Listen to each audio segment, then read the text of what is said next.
Morning all. Just going back to woke up this morning. Morning John, Pete, Colin, Kevin.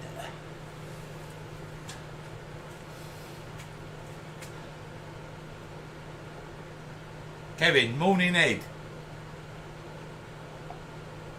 No Joe. But, who knows? I heard a rumbling, so he could be up.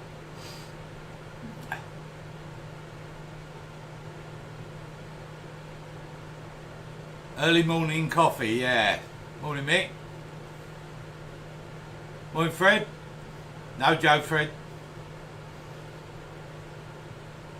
Morning Lee. Where is he? Last spotted laying in bed. But he was stirring. He's having trouble sleeping. The house is so hot. Morning Anton. The house is so hot and he suffers from a really bad hay fever. If he opens the windows he can't sleep because of the pollen, although he's got pollen filters and that in his room. If he has the windows shut, the room's so hot he can't sleep. So he goes to sleep at whatever time. Morning Paul.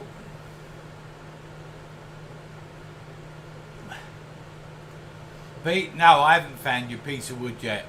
I've got a mill that I finally got hold of the guy that I buy a lot of wood off, and he's having a look because I need a load of wood. So hopefully next week we'll have a bit of wood.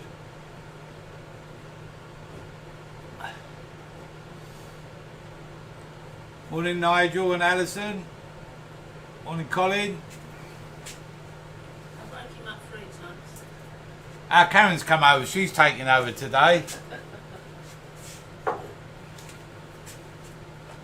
You wouldn't believe it, this cap, I took it off a bottle to oil the lathe bed down 10 minutes ago.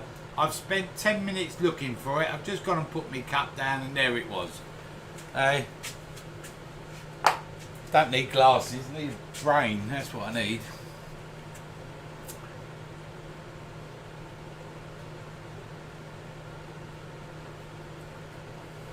Morning Stacey.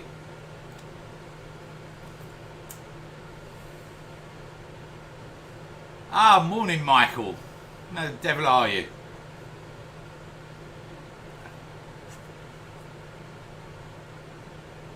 Morning John. Morning Baz.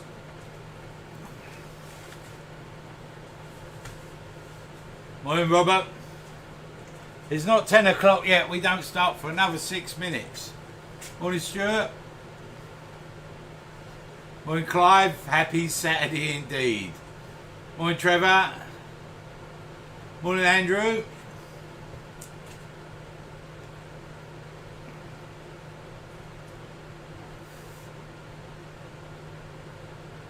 Morning Martin. Morning Duncan. I'll tell Karen and Joe you said good morning.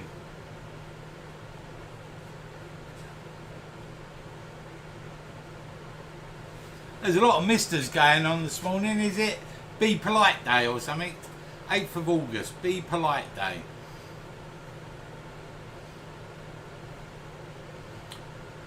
Morning, Mr. Stratton. We need top hats.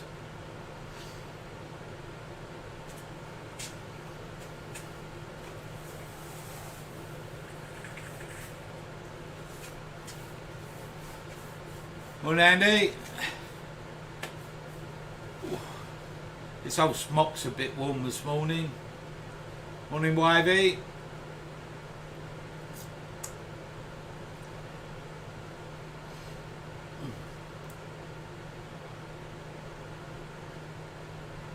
Mr. Ed. That's Fred. Have we finished our painting, Trevor? No, we haven't. We're not even close. We didn't touch it at all yesterday. It was just miles too hot. We would have put the gloss on, it would have blistered.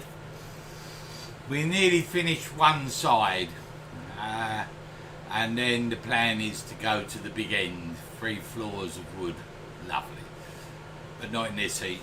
So I had to get touched today. I think tomorrow's supposed to be just as hot, so I won't get touched tomorrow. I go out there early and do a few bits. Yeah, and it's going to be a long job, but hey-ho, it takes as long as it takes. No prizes for first, being finished first, I should say.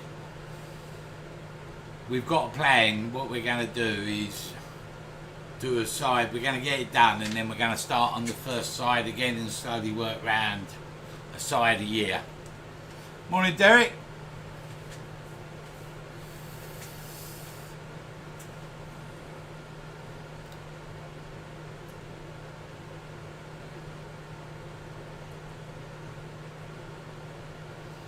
It's a shame you can't add pictures here, isn't it? There's been some lovely pieces of work done. You could sort of post them in the chat for other people to see, but you can't do that.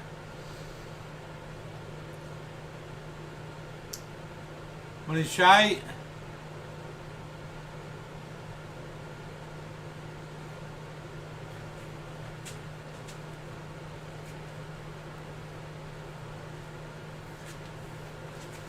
I weren't expecting to see many people this morning, not with the heat. I thought everybody would be sort of doing sunny stuff.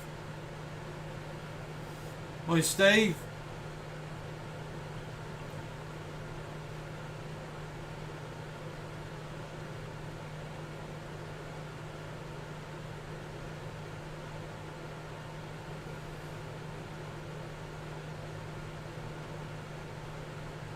Morning, Wayne.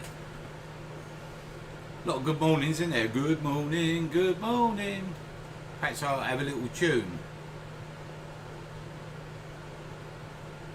There's quite a time lag between the microphone and the camera. Yeah. There's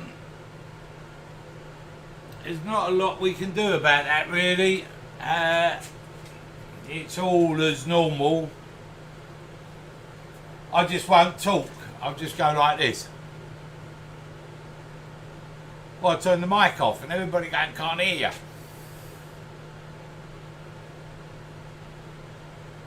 Oh, John, I hope you're alright, mate. Didn't burn yourself. Let me...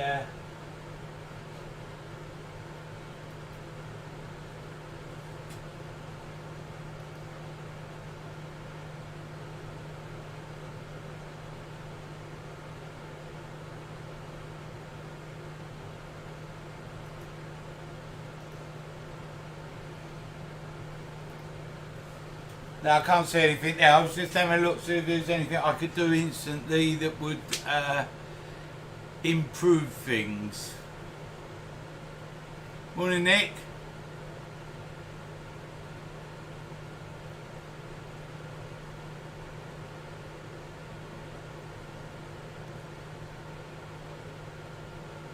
It's only the chat that lags. Well, soon you won't see my face, you'll just hear my voice and a bit of wood spinning. As long as you don't get too far behind, as I say, well, I'm just ordering this and you're still seeing the picture of me turning the outside. That'll be a bit much, wouldn't it? Perfect timing on your screen. Andrew, they're all pointing a finger at your computer. James, yes, I'm looking suntanned. It's called painting the house. I'm getting the reflection off of the white paint and the sun, and yeah.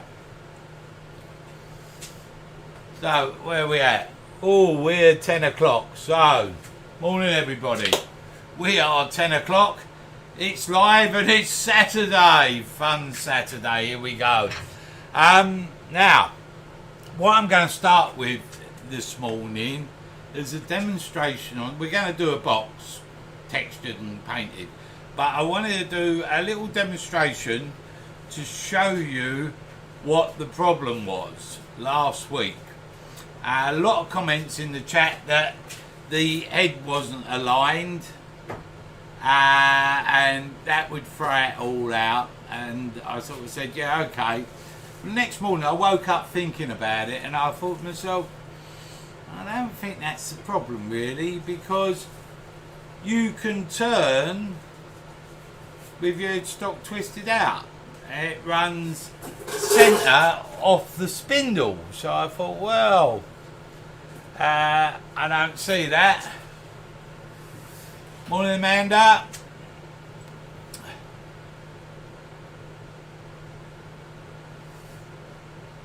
So, anyway, so I thought to myself, well, so I come over and had a play for half an hour. And it was rust on the chuck.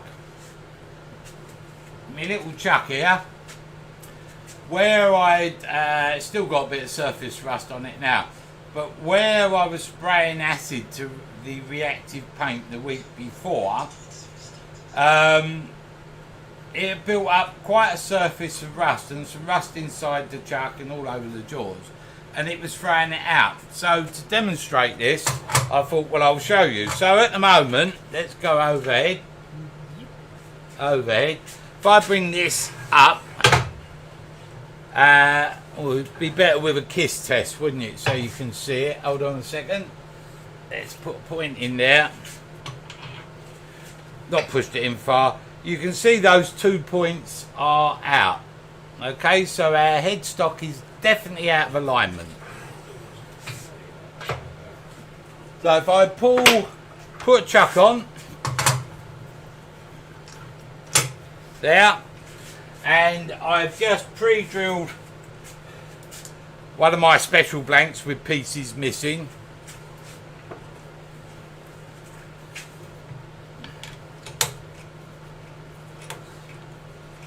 And I put the blank on there, tighten her up.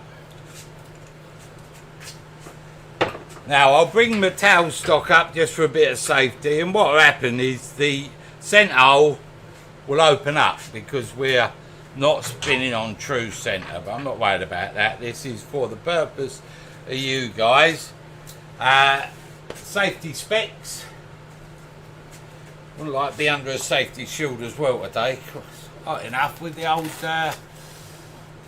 smock. What's going to happen? I'm going to lose a lot of weight today. I'm going to melt. So if I just grab a bowl gouge, turn the lathe on, I'm standing out the way to get again. That's just going to be a quick thing to show you what I mean. So we're just going to bring this balanced inch around, and then I'm just going to put a quick outside shape on it.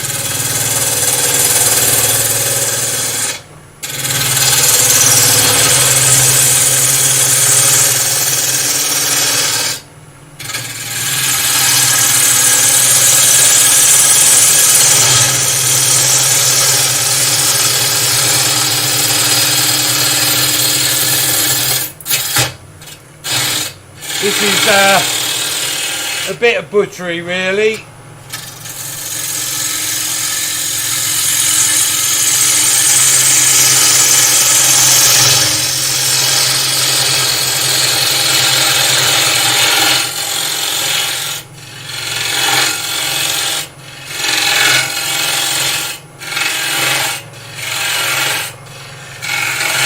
Right, so there's our outside shape.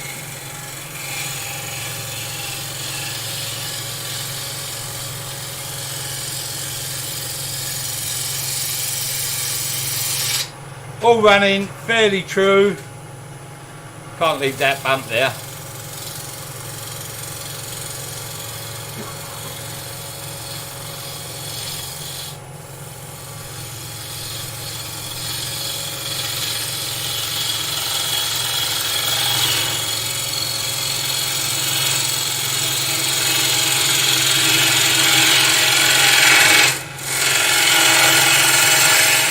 Right. Outside shape, and that's running fairly true. So I'm just going to put a quick spigot in here so we can turn it around. Flatten the base off.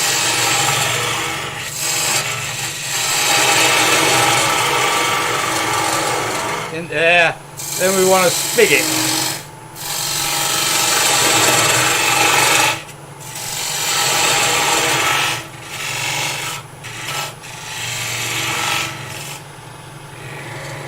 Right, that's a flat bottom and we've got a spigot. Oh, got a few shavings there I don't want. Let me just tidy them off. So everybody can see that. We've got there so far. Get that out of the way. Turn the speed down. We'll take this out of the chuck. And remember last week she was all over the place. Our little bowl blank. So if I put that in my spigot, well, that was lucky, wasn't it? Didn't measure it, got it right. So I'll turn that on, turn it around, and the important part here, she's running fairly true. Nothing like last week. So, if we put a bit of rust in our chuck, I haven't got a bit of rust, so I've got a bit of masking tape. So I'll put a bit of masking tape in my jaw here. There. There. Look, I don't know where the rust was. I just cleaned it all off. And if I undo the jaws, put this bowl blank back on, turn it on, I've balanced that bit of tape up. I did it just now with the tape and it worked fine. So let me just move me bit of tape. You just want a bump of rust in the wrong place, I found. Let's just do that there.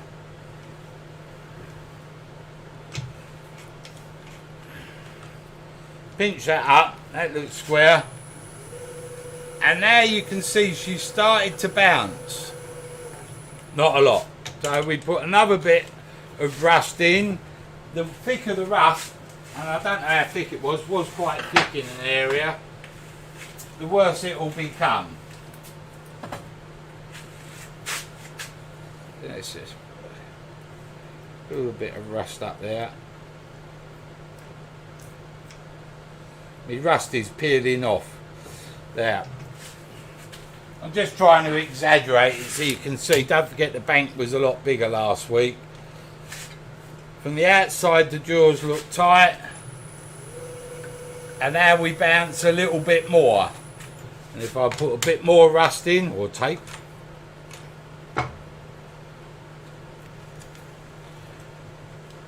just in there.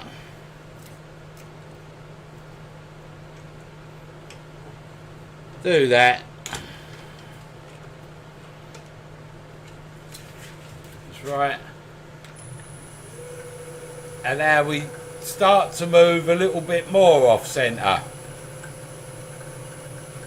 So the build up of the rust, and it wasn't even, it was all over the place. The build up of the rust was throwing this out. Rob just said buy some new jaws. Buy some new jaws. I'll have to see if Mrs. Oliver will let me add some new jaws. I think he's got enough. But that was the problem. The other reason it can be off is if your blank is at an angle, so the wood is cut at an angle and you put the faceplate on, you're then mounting the piece of wood like that and cutting across square, so square gives you an angle, and that's why I faced the blank off. So it'll have a little bit of an effect if you're off centre, but realistically we can do this with a bowl blank. I could bring the headstock round there and turn it. So in theory, if I'm turning it round here, it's got to be way out, but it won't be way out because it's central off the spindle. Rubbish in your jaws or poorly cut shoulder. That's why I always make sure the shoulder's flat. A poorly cut shoulder, if you're using a spigot, will throw it out and it won't run true. And I'm not very good at turning things poorly, but I'll try and demonstrate. So, if we turn this, and let me cut my spigot in at a real angle, and don't turn it flat. So that's not flat now, that is awful. Not like my normal turning Michael. So, now if I do this, where my jaws are not right, it'll be a bit like off-centre turn. I'll turn the speed down. Guess what? Joe's turned up. Shall I turn it up really fast, put some paint on it and say, Joe, come on. They know I'm here. Look at that. You see, now we're really bouncing. So it's not about where your headstock is, it's about the connection from the jaws to the spigot or socket. So that's why we make sure they're turned properly. And I discovered that rust doesn't help. So always clean your chuck after use. Anyway, that was the problems of last week. And Joe didn't get up and the cameras fell over and the broadband was playing up. But not the turner. The turner was all right. The problem with this week is it's too hot. So, this week we're going to tackle a box. And because we're going in spindle mode, that's where your headstock being lined up is crucial. So, I'm not saying it's not better to line up your tailstock, but when you're spindle turning, you're turning between centres. So you want your centres lined up. So I've lined my headstock up. Here somewhere, he said long ago, in a little town called Mexico, I had a step centre. Ah, there it is. I'm just going to the other lathe to get another one. There we are, we got a step. So, we're going to turn the box. I've got a little sycamore blank here. Don't know what's happened to this bit of wood, it's got a bit of black dust on it. Might have bubonic plague or something. So, what I want to do is find my centre, so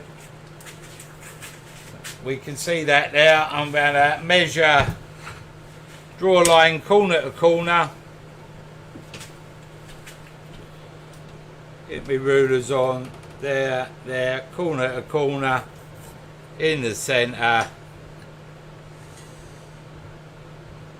Corner to corner-ish, centre-ish. Other side.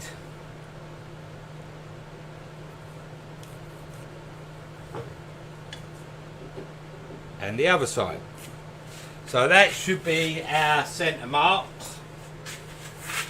And if I get my hole punch in here, just to mark this off, ish.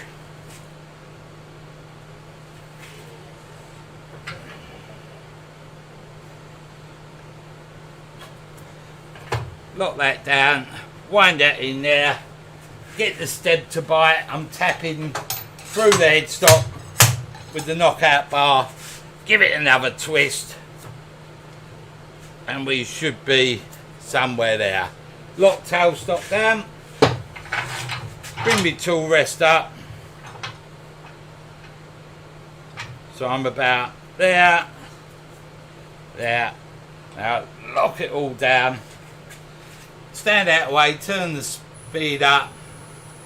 Get it running now. Let's hope this spindle roughing gouge is sharp. I'm just going to turn the speed up a little bit. And I've just got the tool in my side. No real pressure. Just up and down the tool rest.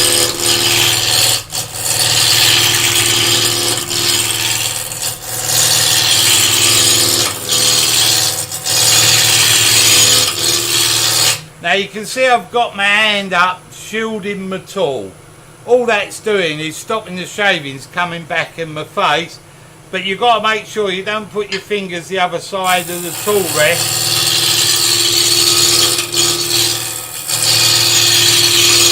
When you're doing it. If you're new to turning, you're far better off supporting your tool in the normal way there. Oh, let's just move that tool rest closer.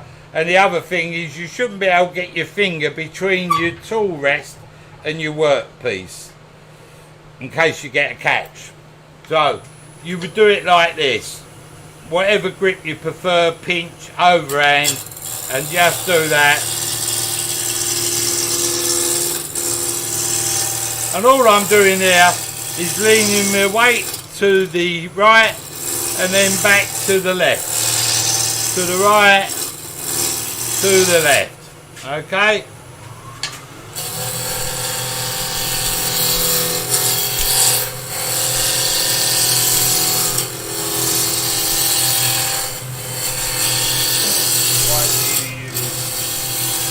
Why don't you use a live step as well?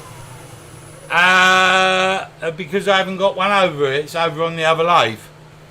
But I do use live steps. I tend to use steps more on wet logs. Where I want a bit more surface area. And if it's a big wet log, then I come up to these 1.25 inch steps. So I grip on a bigger area. But for this little project, I had a live centre in. I wasn't really worried. So we're just spinning around about 2,500 RPM here to bring it to round. Now people say you've got to spin fast. You haven't. You just got to travel the tool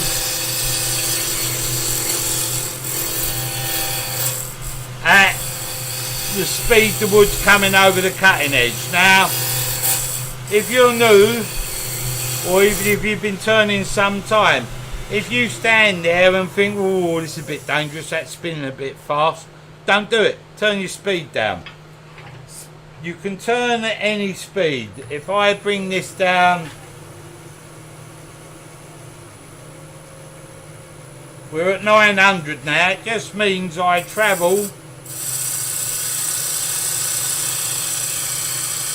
much slower. I just got to give the wood time to come over the cutting edge and be removed. If I move too fast, I'll get shavings in my mouth and I'll create a spiral. That's why we get a spiral. So when I'm teaching, I demonstrate it like that. If you get a pencil, try and shade the wood in, and that will show you the speed you're supposed to be travelling. If you move too fast, that's your tool. If you can see those lines on there skipping across the surface, you've got to allow it to travel. If I turn the speed up,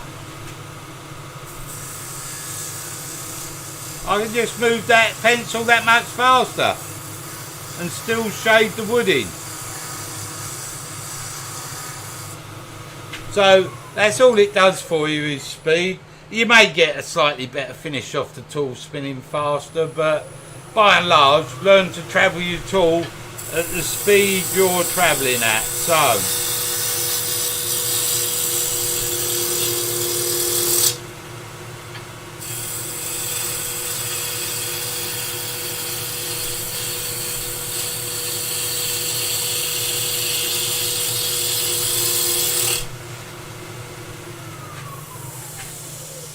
now, I don't know if you can see that finish on there. That's smooth, okay, and that's done with a spindle roughing gouge. All you do is you come in at an angle and rub the side bevel, and the flute is sort of just slightly over in right to left facing towards you. You rub the side bevel, lean your handle away from the lathe to pick up the cut, and once you get the cut, you just push the tool through the wood at the speed it's coming over, and that will give you a planing cut with a spindle roughing gouge. Side bevel, forward, there's the cut.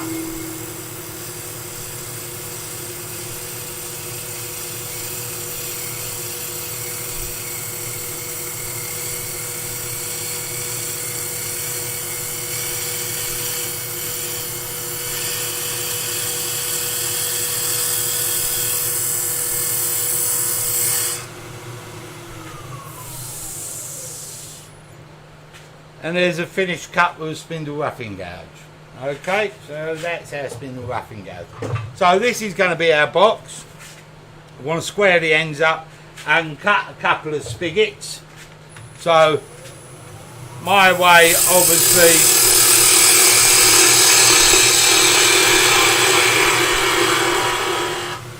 is to use the skewer and just push it in. That's levelled my face off.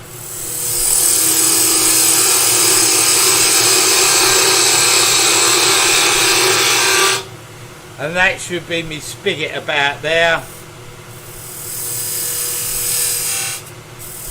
Just want to make sure this shoulder's nice and square.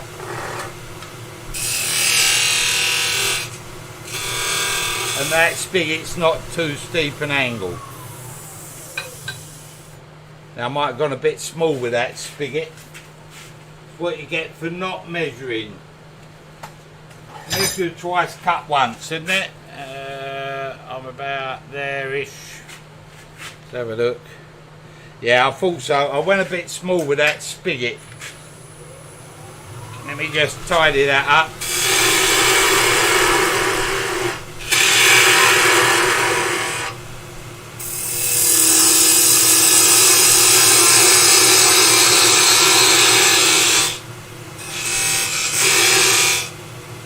Tip his eye.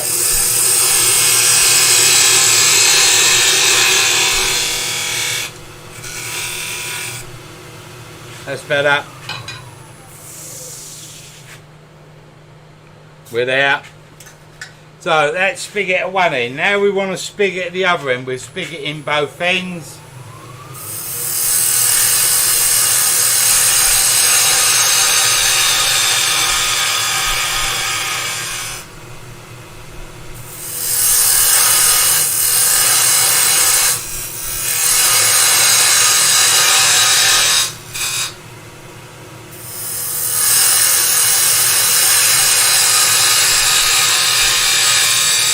That there.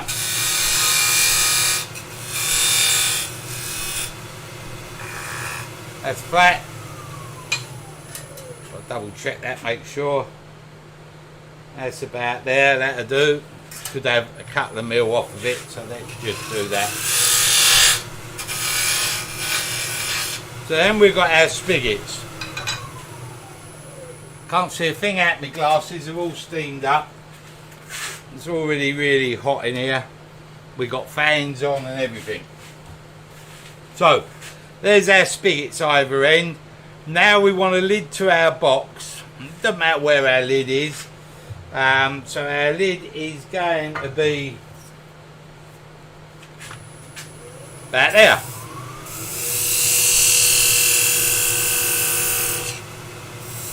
I can just open this cut up. I'm just coming back half the width for the parting tool.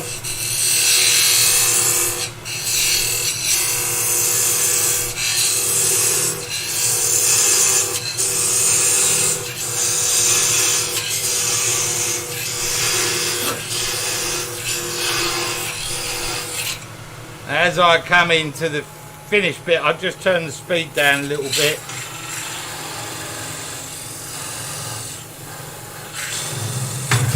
There she goes. So now we got a lid and a bottom to our box. So we now get rid of our step. Dip, dip, dip, dip, dip.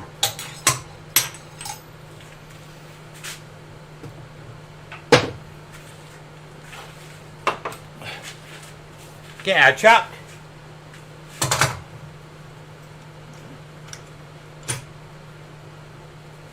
Sure she's in there. Get rid of our pointy end out of the way for a minute.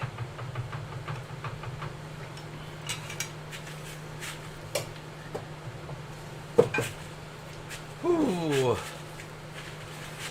Hot, hot, hot. How you like it? How you like it? Oh, you're not allowed to do that on YouTube, are you? Sing? In case you copyright someone or something somewhere. There we go. Alright, that A wasn't singing. and B was not a song. Oh, well that's all right then. It's my own little song. I've written my own song. Not only am I a woodturner, I'm a songwriter. I'm a bit of a fire starter as well. Not only are you a woodturner, was funny enough. Nasty, whoever said that? Nasty, very nasty. No, it was me that said it. Oh, Joe said it, even nastier. He's better off when he's a kip, isn't he? Morning, Glenn. See you snook in there.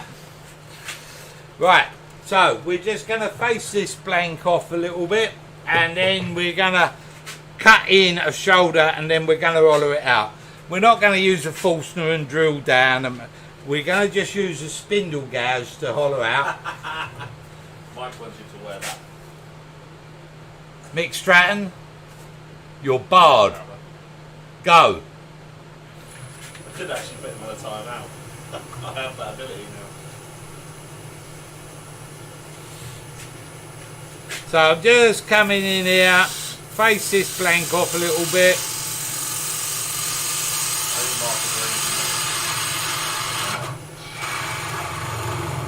You what? Mark just said no, you're not. I didn't agree. Right, okay. So now we want to create a shoulder here. Now I'm going to make this quite thick because we're going to texture the outside. If I go too thin and texture the outside, we have a holy box. Didn't want a holy box.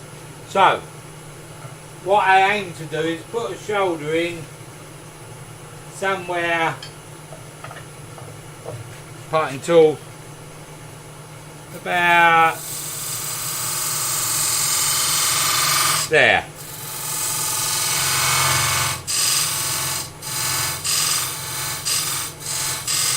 That'll be our step for our shoulder. And then to hollow, we come over to a side camera. To hollow, now you have to let me know. Can you see that picture, or am I in the way? Should be the other side camera. Oh, that's a better shot. Right, I'm just coming in on centre with a point. Push the point in, and that drills. Whoop. Fatal mistake. Who left the live centre in? Just caught it out the corner of my eye. I know none of you would like to see blood on the smock, so let's get that out of the way. So once I've drilled in, I can use the side wing of the tool and just rock myself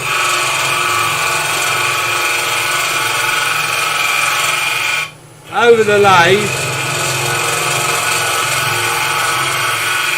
So I'm cutting off this, whoop, in the camera, cutting off the wing of the tool just there, and just opening this hole up.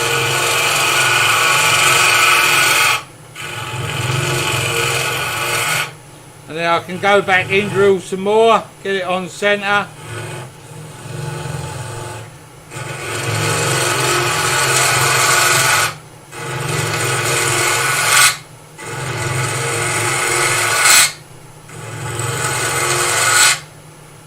Back in the centre, give it a push.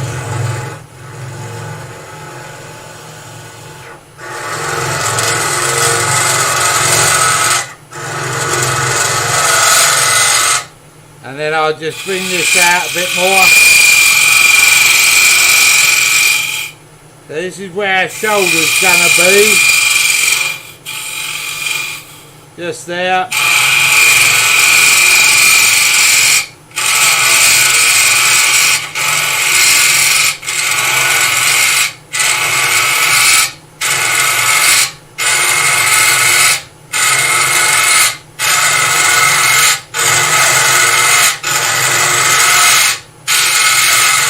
And I'm just pivoting, if I come back overhead, I'm just pivoting like this.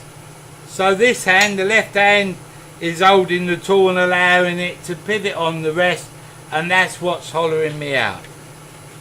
Red stop, isn't it? Right, so we want to come down to about there. And we are about there, so we're about a third of the way down. Clear me glasses again. Come back onto that side camera for you. Oops, that one in it. There we go. Oh, lock the tool rest down, that'd be handy.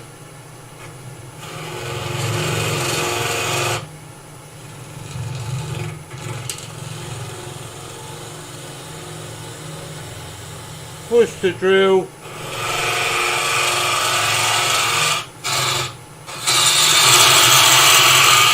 Now I can go in the other way, of course, and holler it like a bowl. This is all with the spindle gouge.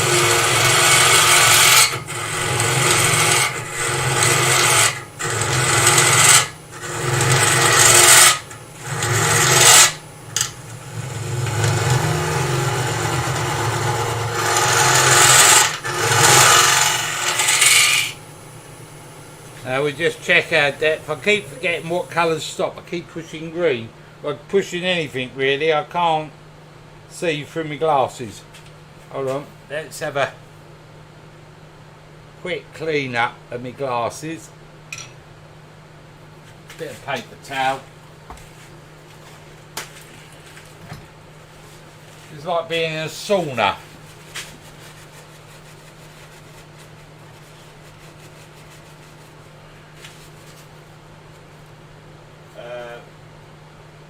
Huh?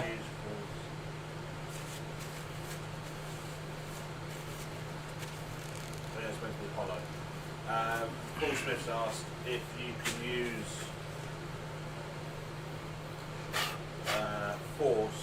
Force and a bit. a force and a bit. Ah. Yeah, you can use a force and a bit and just drill the hole out if you want. So it came up as the force in a bit. Yeah. Right, you could just drill this out with a force and a bit. If you wanted to. But if you've got a basic tool set and you've got a spindle gouge, you can do it with the spindle gouge, so you don't need to buy force and a bits. And then you don't have to deal with the hole in the bottom.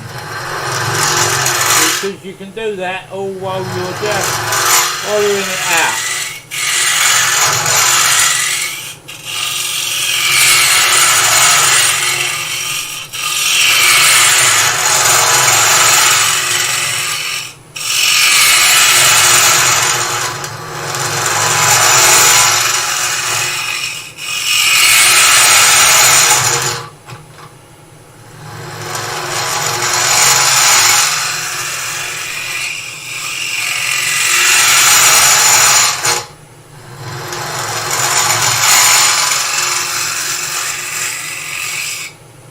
And then with the side wing I can go up and down. Is there a rule of thumb as to whether to turn the base or the lid first? I suppose you'd have to turn the base first, that way you can put the lid in. I don't know if there's a rule of thumb, to be quite honest. I'm not a prolific box turner. I always do it this way because I can do the cylinder of the box, then I can do the lid and fit the box to the lid, but I don't know if it matters if you fit the lid to the box or the box to the lid, really. I've got no preference, so I don't know technically if there's someone that's all they do is boxes. I can't see any reason why you've got to do it one way round or the other. Sell Crown products? No, don't sell Crown. Oh, we do, yeah. You sell the beading products? The double-ended tools from Simon Hope, these, all these gouges, there's the camera, all the Simon Hope double-ended beading tools and that are made by Crown for Simon. So yes, I sell Crown via doing Simon's product, but I don't sell Crown as Crown. Yes, someone said, is this a fingernail? Yeah, this is a fingernail grind on the spindle gouge. Let's come back overhead. If you can see that, it's a fingernail grind, so the wings are ground back. and I always grind spindle gouges to fingernail, because you can use the wings for something like this. Just makes it more versatile. Plus, if you're rolling a bead, the corners don't get in the way, so you can get in a bit further. So that's why I do it. Now I'm just running the wing up and down, and you can hear we've got a bit of chatter there.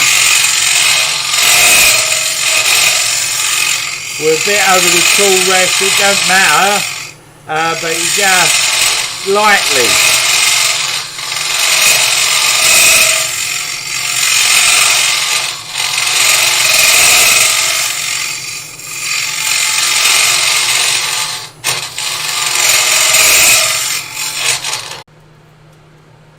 Yeah.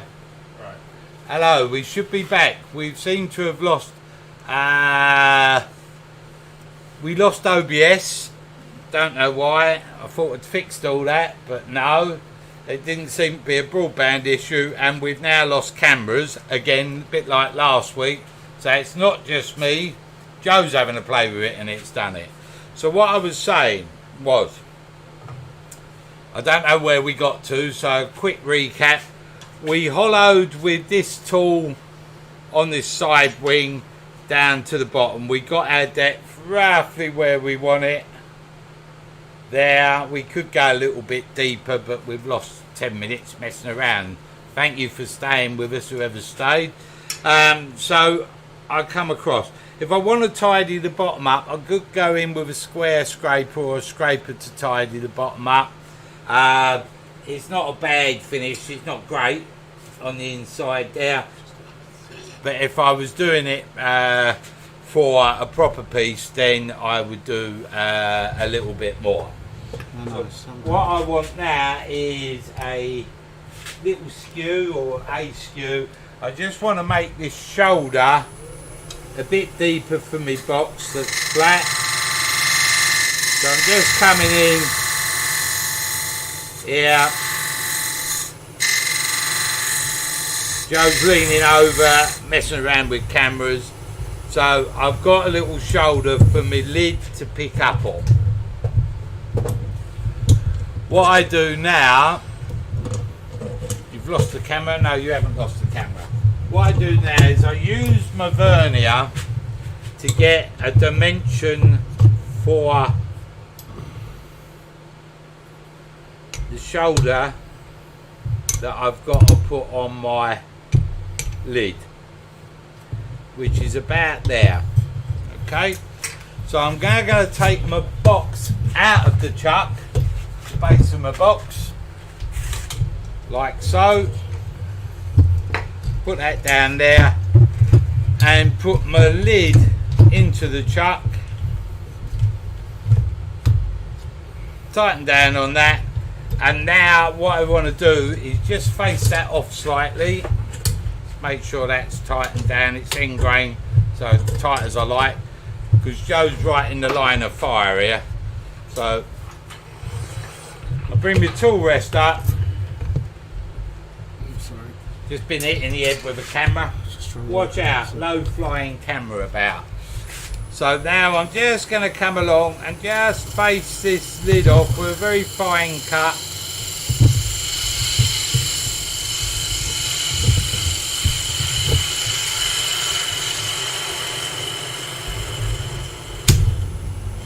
There, like so.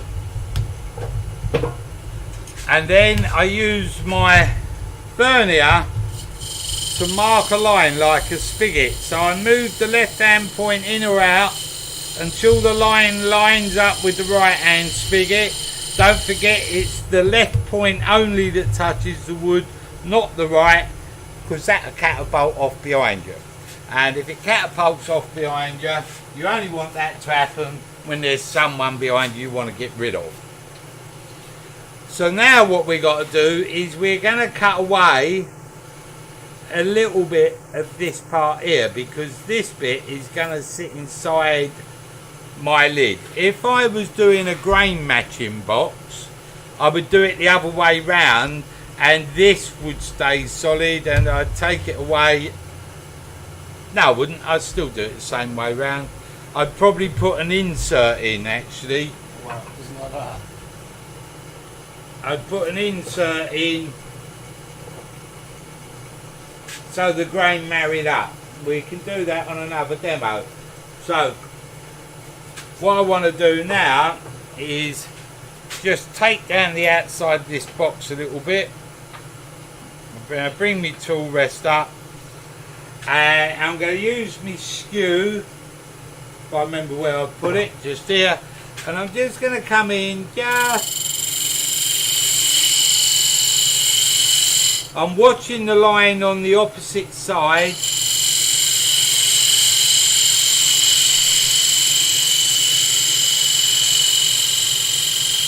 And that's just on my line there. Now I'll stop the lathe and try my box. And it doesn't fit. So now I just take a little bit more off.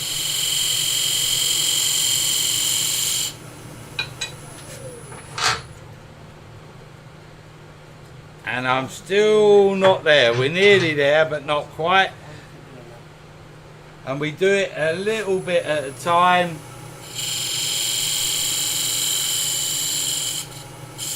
And now I'm just going to put a little chamfer on the pickup point. So I put a little chamfer inwards to help it line up. And we're not quite there. It's just not. Oh, we probably are just about there. She's just picking up now. So now I'm nearly there, or about there. I can come in and do the next cut.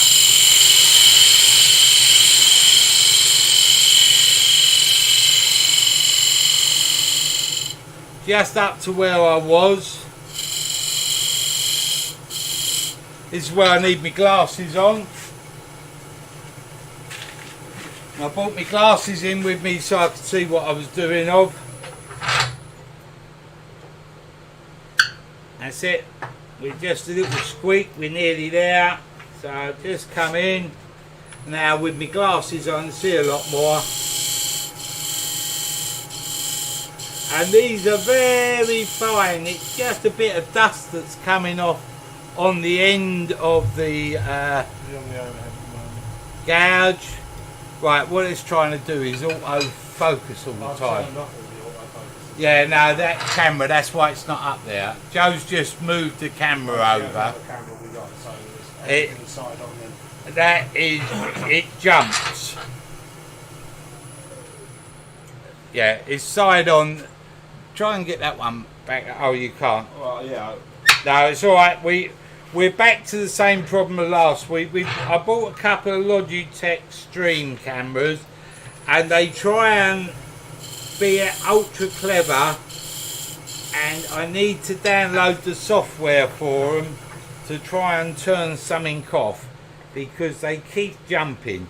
Now you can see our box is starting to fit our lid. So this is real ultra fine. Just dust I'm bringing off there. I can't see anything. I've turned the camera to try and... Right, Joe's turned all the cameras off, trying to sort it out. And I'm just fine tuning this box to fit. Now what I want to do is get my depth.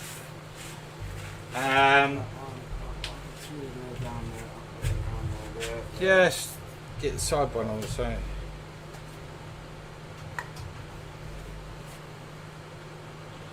Bear with us and hopefully we'll be back.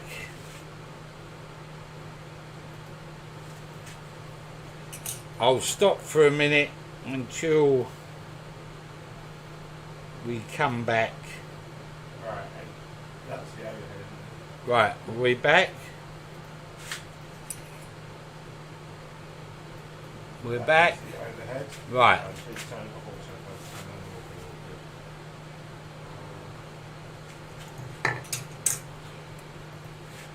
Bring me sunshine all the while. I don't know about water. I'm having a drink of water. I think what I need is beer or whiskey or something.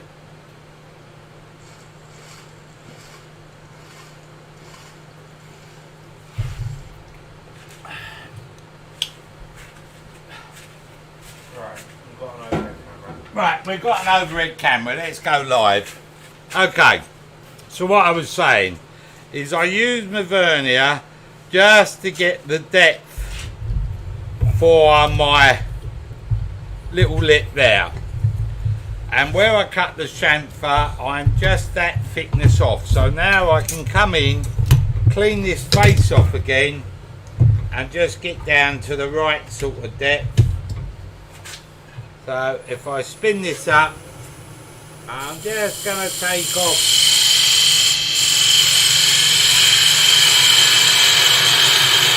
that bit there. Now I want to see if this fits. And it's just a tad too tight. I could bang it on, but it'll be just a tad too tight. So I'm coming back in again, and what I'm doing is taking the finest of cuts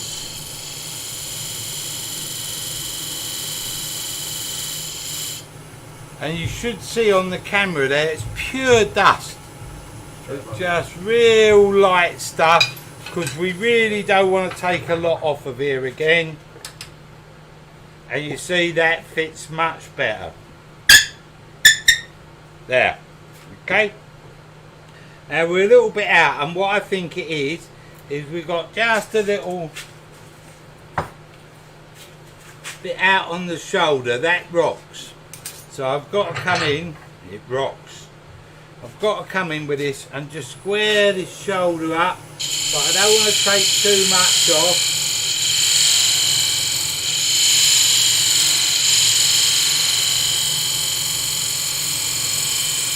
Get that into there. Now what I might have to do is take a bit of depth down on my spigot. No, that'll do. There. So now my box is all together now. So let's remove the tools. Now I'm going to put my live centre back in. Bring it up, just give it a little bit of pressure, not too much, to hold this together. Here. Now I want to make sure this is completely how I want it on the outside. So I can lock this down. There. Turn it on. And then if I come in with my spindle roughing gouge. When you use the measure, when you use the calipers to measure the lip, how do you know you're getting the exact centre if you're only pushing in the left? Definitely don't push in on the right. That's a good question. Right. What happens? Where's the vernier? If you've got your vernier open, when you push your left fork in, it scribes a line. If it scribes a line and the line is on the inside of this fork, the right hand fork, visually, it means you're too far this way. The left fork is too far towards centre. If you scribe your line too far this way, towards me, you'll scribe the line outside of the right hand fork, so that means you're too far this way. When you scribe your line and the line is parallel with the right hand fork visually as you look at it, then you're in centre. That's how it works, as simple as that. So we've got our box. I've just done a planing cut along here to make sure that that's nice. Now if I wanted put a bit of shape in here, I could put a bit of shape in here and make the lid flare out. I've got a bit of wood to work with. I could round the bottom over. I could do whatever I like, really. So if we do that, just for a bit of interest, I'll just get a bowl gouge and I'm just going to come in here and create like a cove on the lid. So I'll come around this side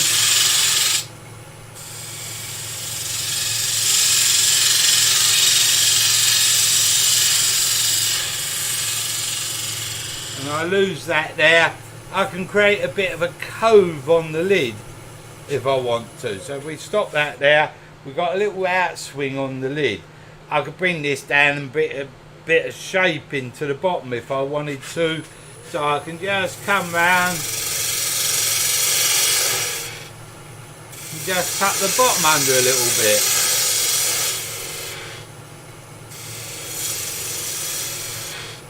I can do whatever I like here with the shape because I've got a bit of wood to play with. There. So, you know, you can have whatever shape you like. It's entirely up to you.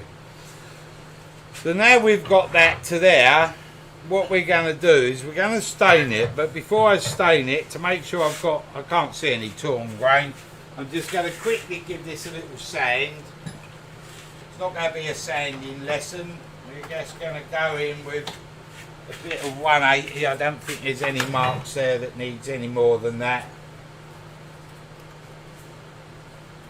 If I can find 180, I've thrown all my things all over the place. So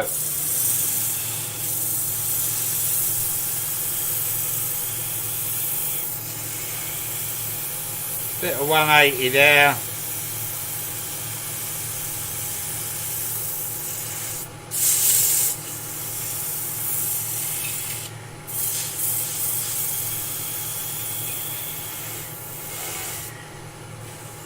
That'll do.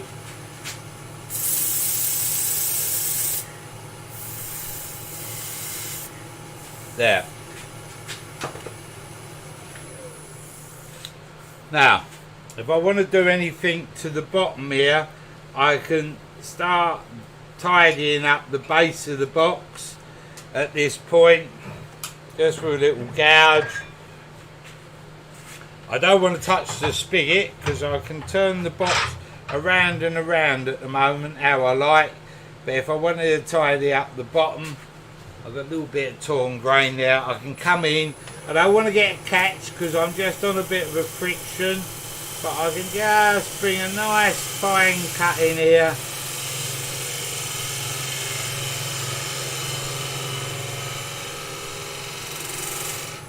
In there like that.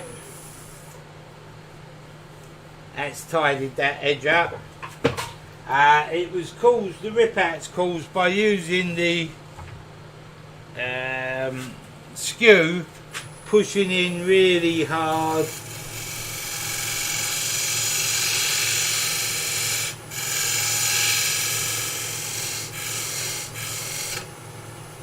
There, and I've tidied all the grain up on the bottom so that's sandable, and I'll get rid of the spigot at the end. So that's sanded.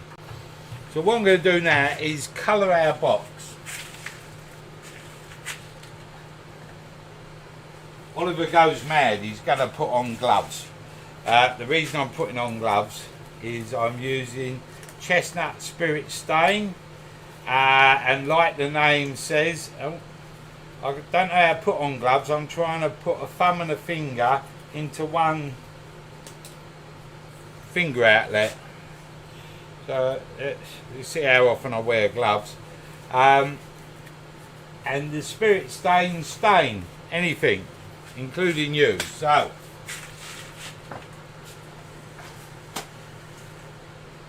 I'm going to get a bit of spirit stain on here, and we're going to go in with a bit of green.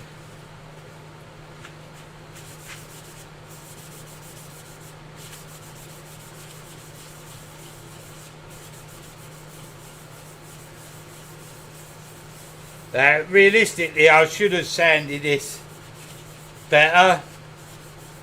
I would normally sand down, if I'm doing something like this, to sort of 600 grit, take it seriously, but this is just a demo piece to give you an idea on how this technique works really. So I'm just going to bring this over.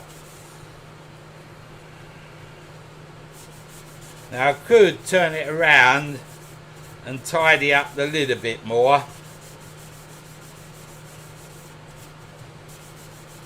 I might do that in just a second. So I've got some green on there.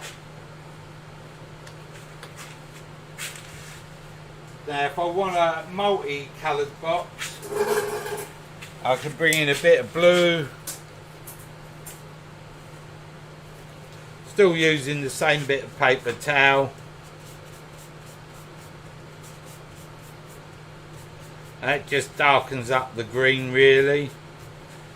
Then I can come in, I don't know how wide that camera goes, but I've just put blue stain all the way down my towel stock, which if I hadn't been wearing gloves would have been all over my hands. So I'm learning as I go along, or making it up as I go along. Oh, it's over my tool rest, nice blue tool rest. Let's get rid of that. Oh, now I've got green tool rest. I'm going to put in some deeper blue in here.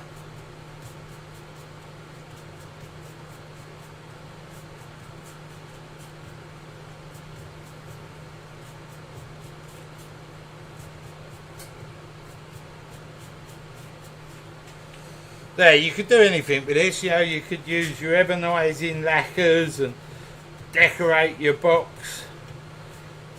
Whatever you want to do, really. It's just tied it up.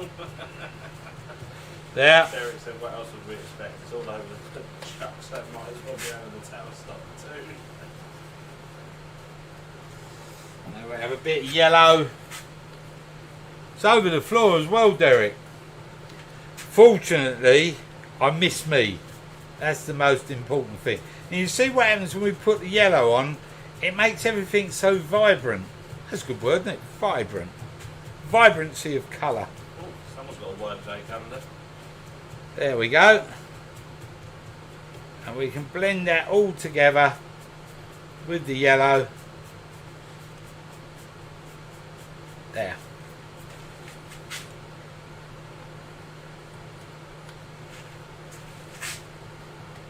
Now, if we let the towel stock off, bring that out of the way. Cleaned all my lathe bed this morning, covered in stain again now. Don't know why I bother. Why'd you bother, eh? Now we'll bring this round.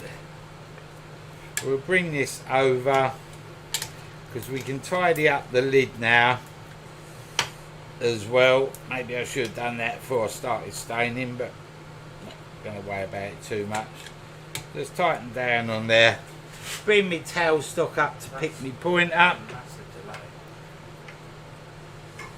There.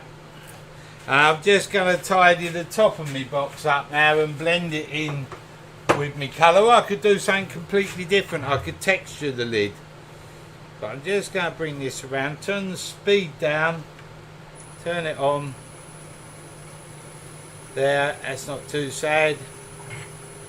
Just want to bring this over into here, and now I'm going to get rid of the spigot on my box lid. I thought I had caught a gouge here. Obviously I haven't.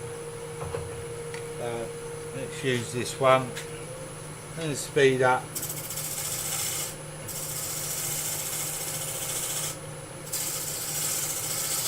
And I'm just bringing the top round.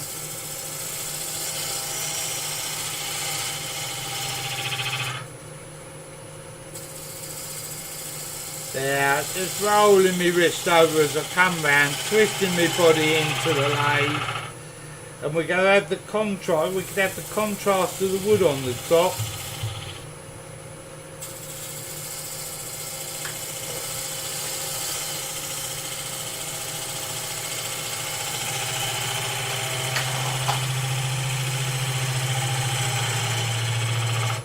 And I can start removing my spigot a bit.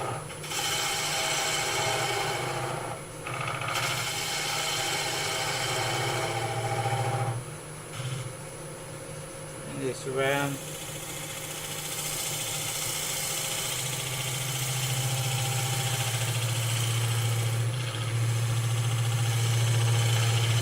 Just gently into here.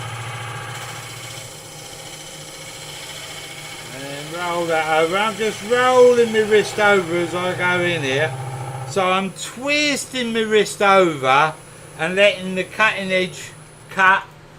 And we're just tidying out this torn out grain here.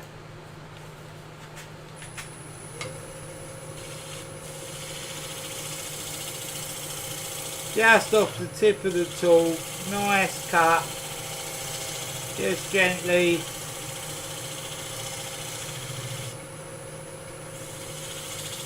Just trying to give this box a little curved lid.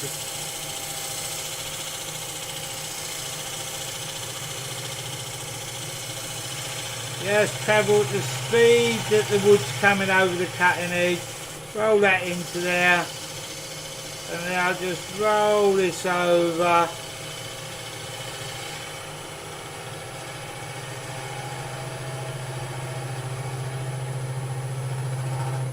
Into there. That's it, that's got rid of me torn grain. Now I've got a little white lid to me box which I can oil or wax up. Now if I want to add a little bit more to it, I said we're doing a bit of carve and texturing. So, what I've got here is, if I find the right end, a little power chisel. See if you can pick that up on the camera. Oh, I can't see anything. On the side camera at the moment. I've got my reading glasses on. Can't see a thing through them, apart from when I'm close up. So we've got there a little chisel, power chisel. I'm just going to pop this up. I've got a zip line that runs around my workshop. So my tool now is hanging, dangling from a zip line. So it's out of my way. I plug it in up there. And now I've got my hands free. And I can come in here and just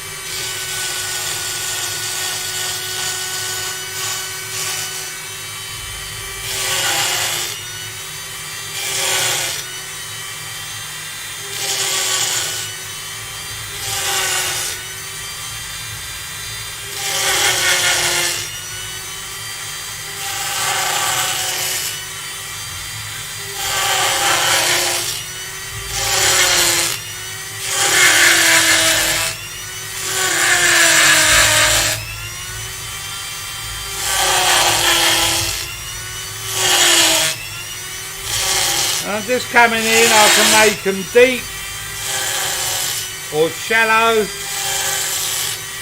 I just got to go deep enough so I don't see the stain really in my groove.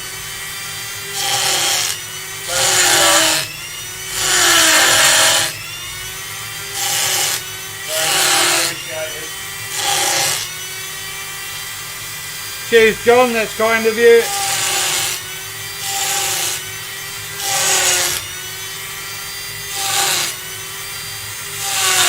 And I just go round putting in a random pattern, or you could draw a pattern out.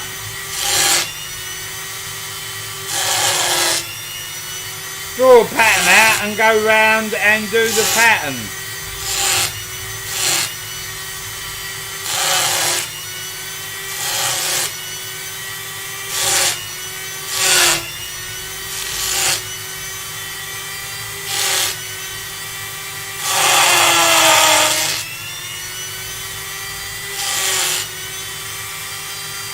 Get one in there.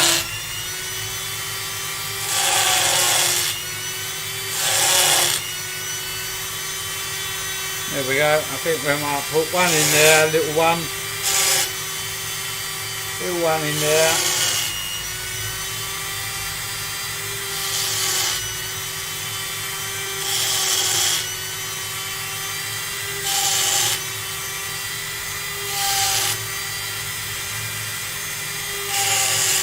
And you just keep going at this. until you get bored. No, until you're happy with the design or whatever you're doing. But you don't have to make them all the same. Just make some small, some large. You could even come in different directions. You could twist as you go. Whatever you want, really. Might try and get some near the top of the lid there.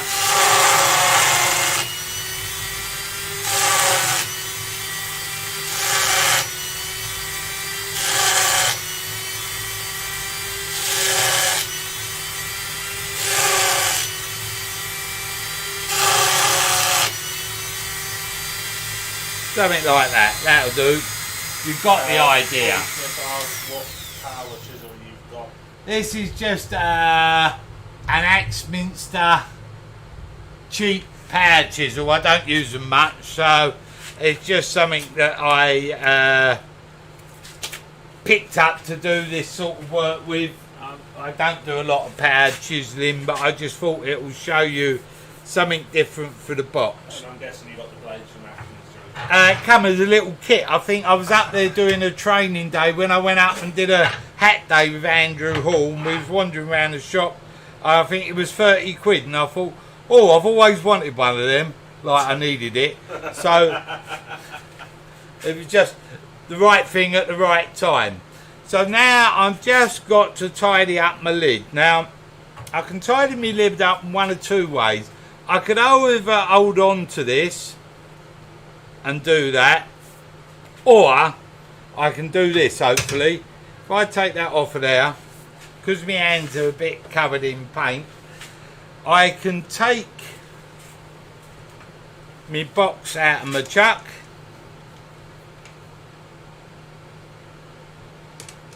there, and there's our little box at the moment. You can see just carving that paint away gives another effect to the box.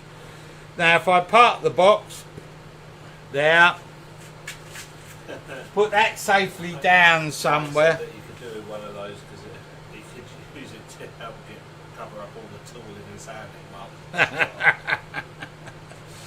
What I'm going to do is I'm going to try and just put this various things here. And I've just looked at the lid, spot the deliberate mistake. I forgot to hollow the lid out a little bit. Too busy thinking about other things. Oh, the cameras all fell over, that was it. Took my mind right off of it again. Normally what I would have done is hollowed out the lid a bit to make it a bit neat. Cameras fell over. I was with Joe trying to get the cameras up. Forgot all about that stage of the project. So this has got a solid lid.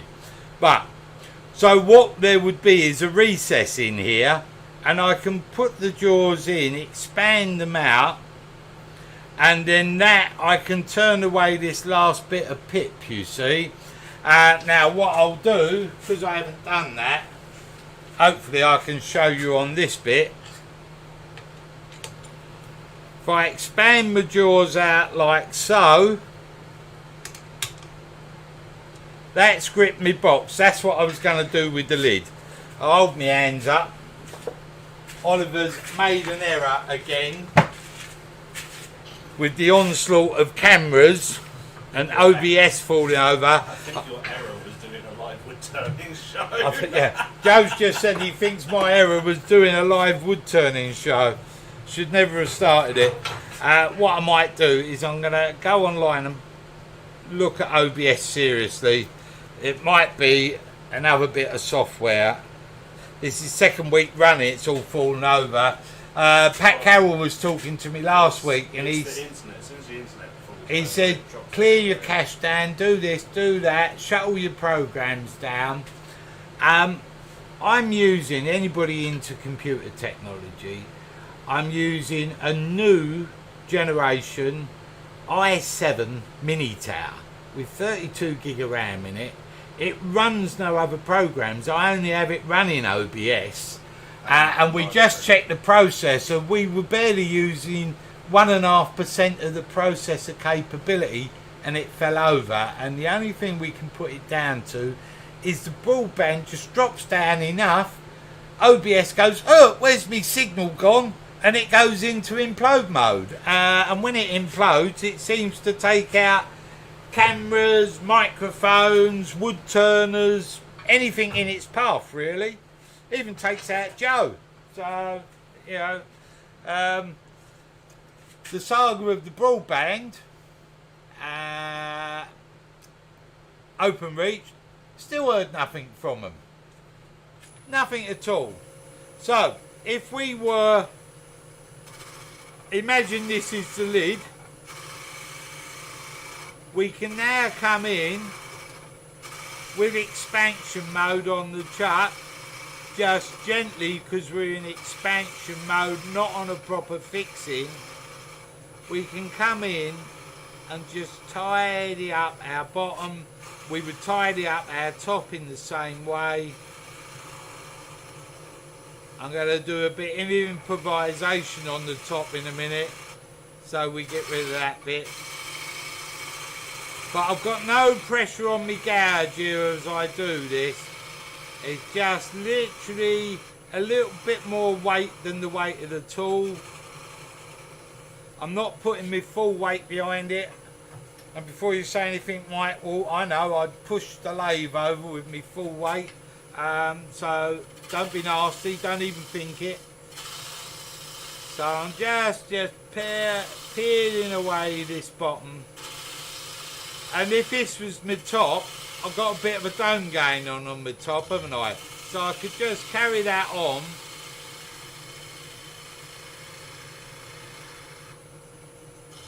And it'd look something like this. Just rolling my wrist over as I go, right the way into centre.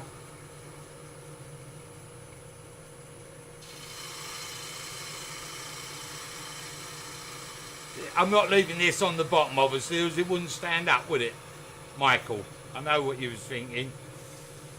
Michael's a bit of a box man, so... But my lid could have been something like this with the curve up and a curve inward. But we're just going to do away with that. We're just going to tidy up the bottom now.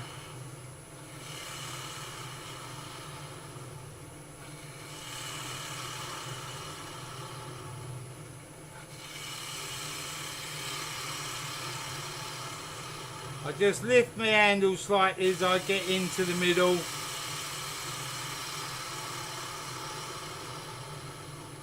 In a minute I will put a slight concave on the bottom.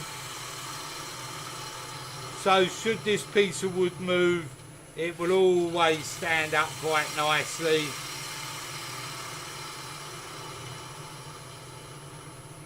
Just nice gentle cuts.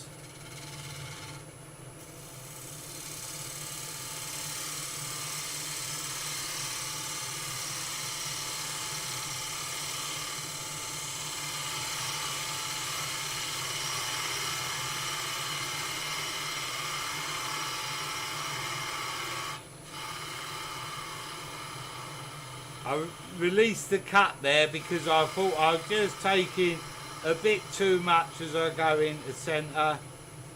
There, now just come and tidy that up.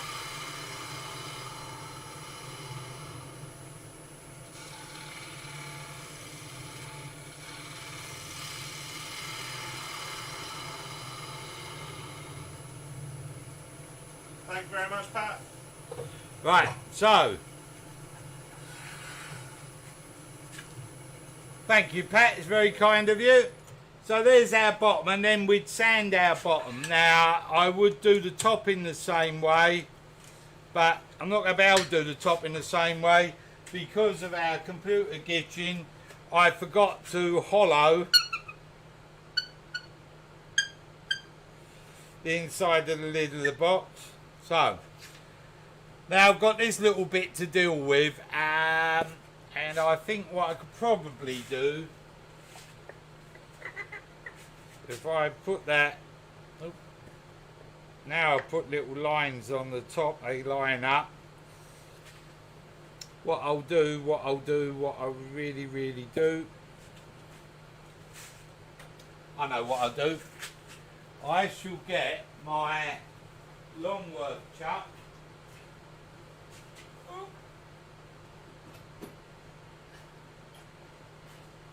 I didn't have this to hand because I wasn't planning on using it, but it's quite a useful bit of kit for this.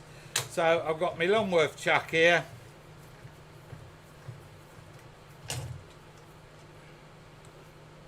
There's my Longworth. Are the side cameras working, Joe?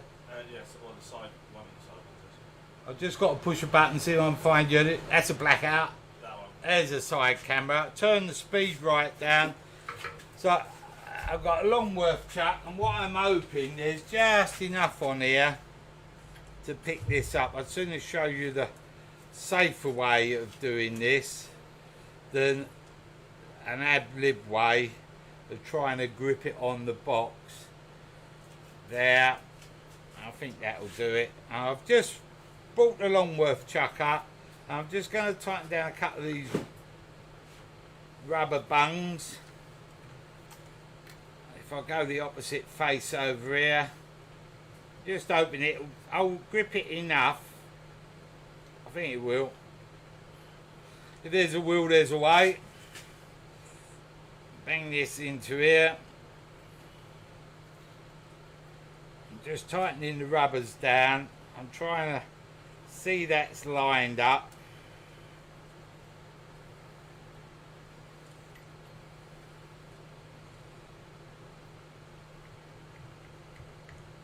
Push that around there. I'm just trying to get a sort of fairly levelish. Really don't matter. It's not a for sale piece or anything like that, but just show you a way out of the issue, just so you can see the outside thing. There's another famous project that will never be finished. I am going to finish some of our projects that we've done over the last few weeks, and what I might do, someone suggested to me that I did a morning where I finished off some projects so you could see how I would tackle finishing them, which I was thinking about. Thought that ain't a bad idea. Right, I think that's got it enough, so I'm going to stand out the way. Joe's out the way. Just going to bring a tool rest up here. This is not going to spin completely true. Nowhere near completely true, but I think that'll be enough for me just to gently just get rid of this bit. If it goes bang and flying off the lathe, I won't be surprised. I'm just using the finest of cuts here, and we're spinning no more than 400 RPM. So I just want to tidy this off out the way, just so you can see what it would look like without this. Had I done what I was supposed to do and hollowed the lid, I would have just reversed it on the jaws in expansion mode, and it would have been sitting central, and I could have finished everything off just nice. But it wouldn't be an Oliver demo if something didn't go wrong with it. I hate to think what's going to happen should OpenReach ever turn up and put the cable in, and then everything runs smooth. Much appreciated. Thanks, Paul, very kind of you. Didn't know you was watching. I would have used the sphere jig. Right, so let's I'm just rolling my wrist over. This is real fine stuff, because this is not sitting in here properly. I could have messed around with it and got it level in there, but you've got a sort of a fixing bolt in the middle of the Longworth chuck, and normally that sits in the hollow, but of course we've got no hollow for it to sit in. So this is just actually a good demonstration of, if you just guide your tool round really lightly, no pressure, just the weight of the tool really, and you're guiding it, you can actually turn something without any real support. So let's get that out of there.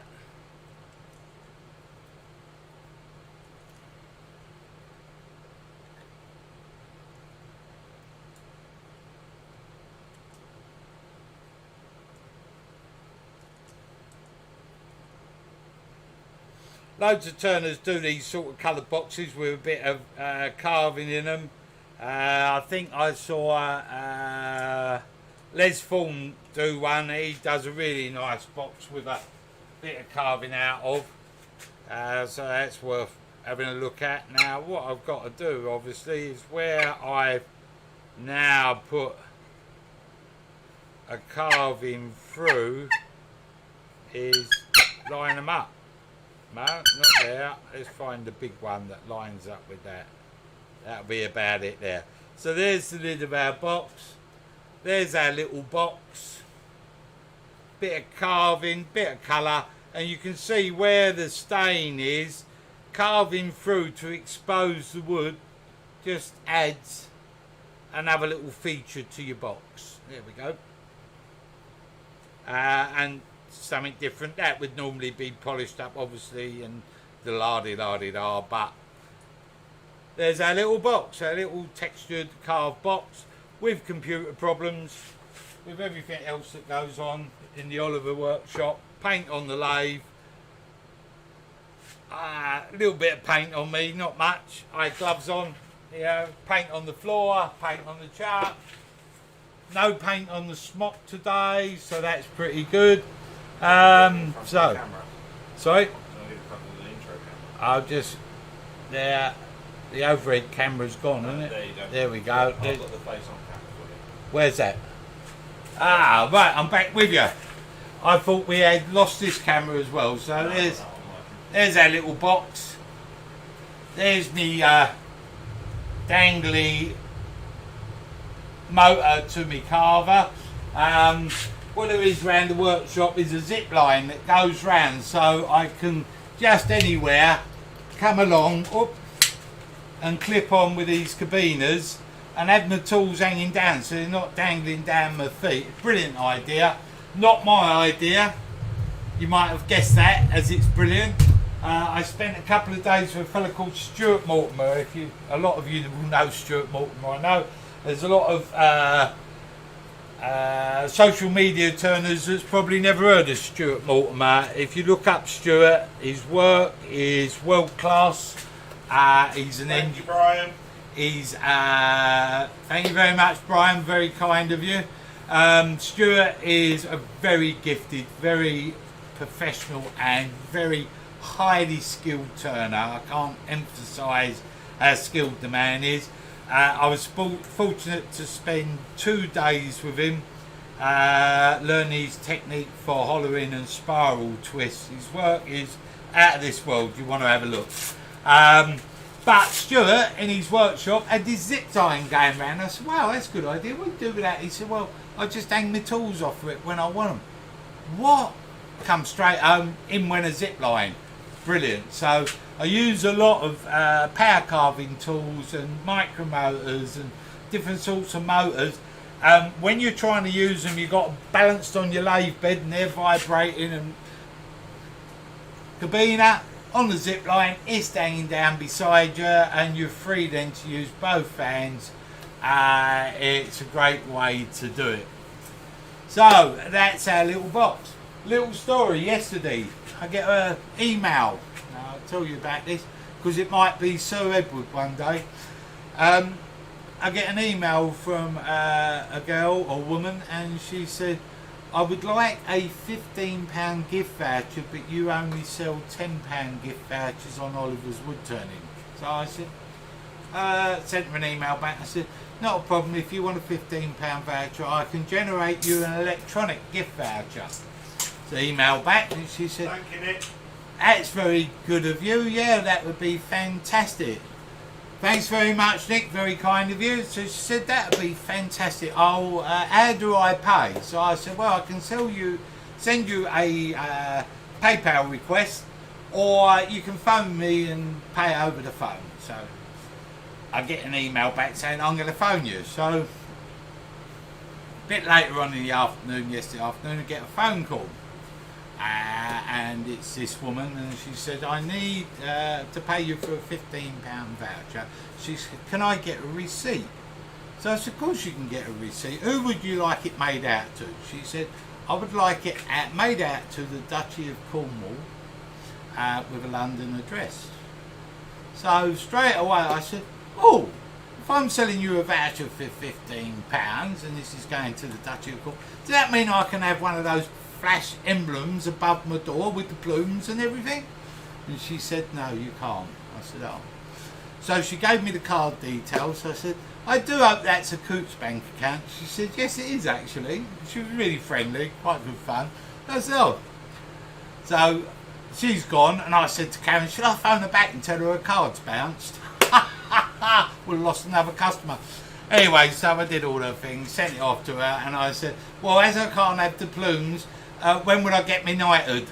I don't know. But yeah, so fame at last within royalty. And it was for a prize someone had won a competition that they'd done. So that was my highlight of the week in Oliver's Woodturning. My highlight of the week in the workshop has been turning the box for you guys. I hope you've enjoyed it. I think I've lost half a stone. It's warm in here. If anybody's got any questions, please ask away. If anybody wants to know about OBS, go and ask an expert, because we're no experts and that's 2 weeks running, it's frozen up on us. And we can only put it down to the broadband dropping off and causing us problems. So, I need a drink of water. It is a bit warm in here, to be fair. Cheers, Michael. Glad you've enjoyed it. Cheers, Pat. Thanks very much. Thanks for stopping by. He never says it, so I will. Please like and subscribe. It really helps the channel. Really helps promote Oliver's Woodturning. Really helps get all that stuff in front of the right people. Thank you, Ivor. Yeah, Sir Ed. I think as from next week, I'm going to call it Sir Ed's Wood Channel. I'll knight myself. Don't knight yourself. You'll end up taking your own head off. Cheers, Paul. Thanks for coming by. Cheers, Derek.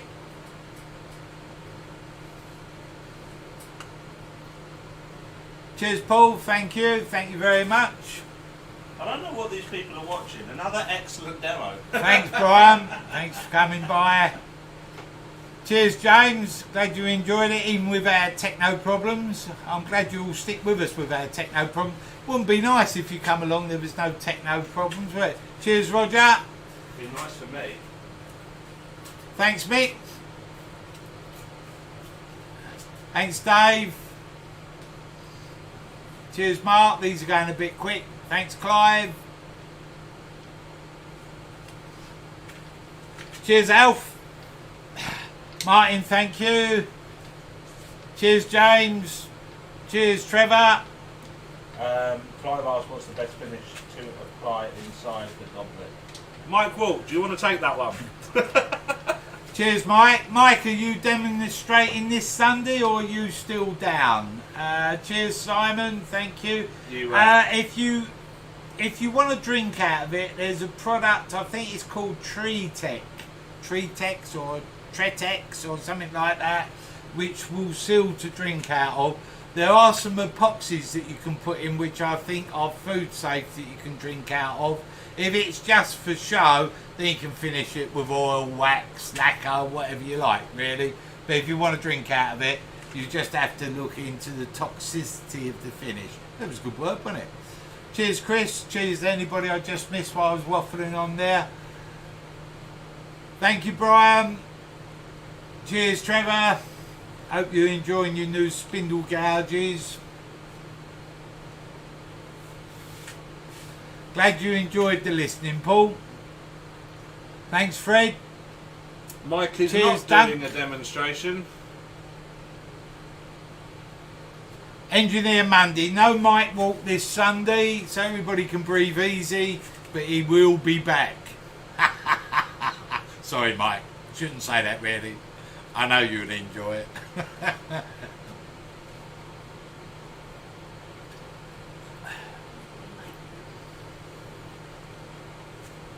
Cheers, Clive.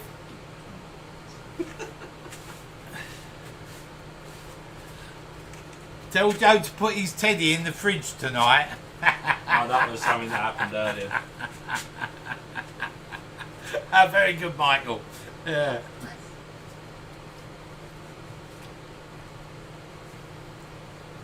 Hooray, Michael.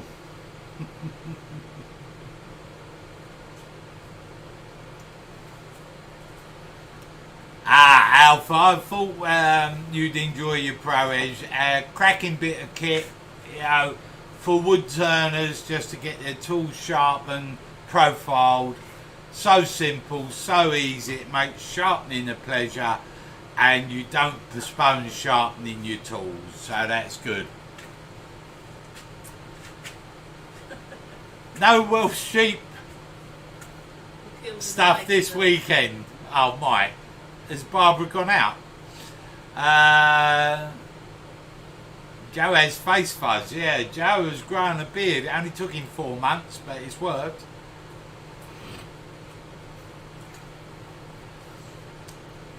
Glad to hear that, Trevor. Your spindle gouges are good. Always difficult when you have to give up an old friend that you've had for 30 years. But hey, new technology. I bet they stay sharper longer. Proper steel nowadays. Only joking.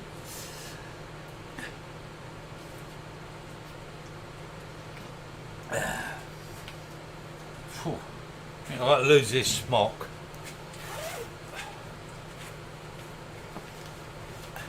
Surprising how warm it gets in your workshop, isn't it? And we've got the garage doors open, we've got the front door to the barn open, I've got 2 fans blowing. For a few days like this. Kevin, vacuum chuck demo. Let me do something with the vacuum chuck for you next Saturday.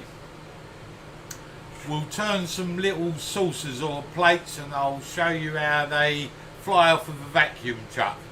Joe can play catch. Let's hope we don't get a power cut as well with a vacuum chuck. He will be playing catch. But then you won't see it because the computer will be down. But then the computer's down most times anyway, isn't it? Let's face it. It's off more than it's on, isn't it, the computer? If the computer carries on, it might be on the lathe. You might see a demo with a i7 computer spinning round and me hitting it with something. Now, Pat Carroll's got a demo tomorrow evening. It's on Zoom. And I think that's about 7 or 7:30. If Pat's still there, he can tell you. Or Michael Stratton's just mentioned it. I forgot all about that. Sorry, Pat.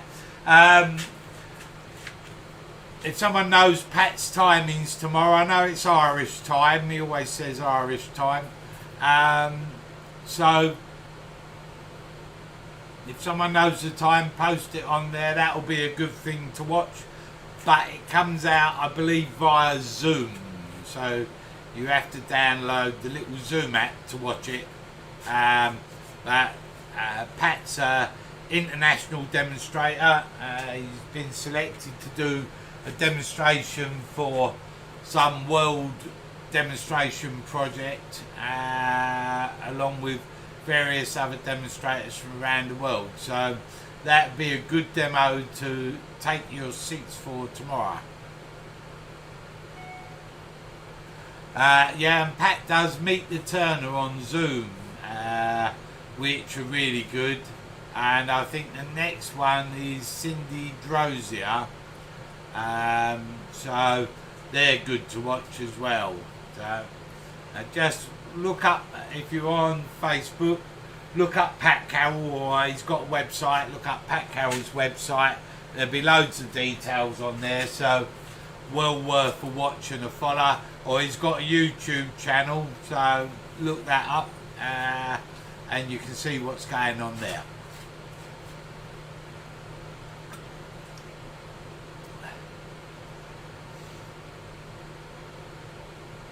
So €10. Right. So the Pat Carroll demonstrations via Zoom cost €10. So you pay €10, book a ticket online, and then he gives you a code and lets you in to watch the demo. So that's quite good. Yeah, it may not have dealt with royalty, Sir Ed. I can feel it coming, you know. Joe said, don't do it yourself because you'll chop your head off with the sword. He's probably got a point, to be fair. So I won't do that. Yeah. So, right, people, I need to vacuum the workshop. I'm really sorry. It is really hot. You need to vacuum. Evacuate the workshop. I was going to say, you vacuuming. It's been good fun again. Thank you all for coming. I look forward to seeing you next Saturday. Next Saturday we're going to do something with a vacuum chuck for Kevin. Have a good weekend. Have a good week. If you go out in the sun, don't forget to put your cream on so you don't get burnt. Helen Bailey. How are you, Helen? Lady H, I should say. Quick bow. Don't turn Lady H off. Quick bow. Sir Edward now, Helen. Yeah, Lady H. Meet the Woodturner next Sunday. Email meetthewoodturner.com to get involved. Bye, Ed. Thanks, Derek. Goodbye, Simon. Bye, Lady H. Mick Stratton, can I lend you €10? Yes, Mick, I can lend you €10. My interest rate is 100% per day. Just sign on the dotted line whenever you like, mate. Wonga.com. Wonga.com. Edwonga.com. That would be a good website, wouldn't it? Edwonga.com. Cheap finance. Cheers, mate. Have a good weekend. Thank you all for coming. I am off and out and getting a cold beer. Cheers, Robert. Thanks very much. Hope you've all enjoyed it. Good to see you again. Next Saturday, we'll meet again. Goodbye.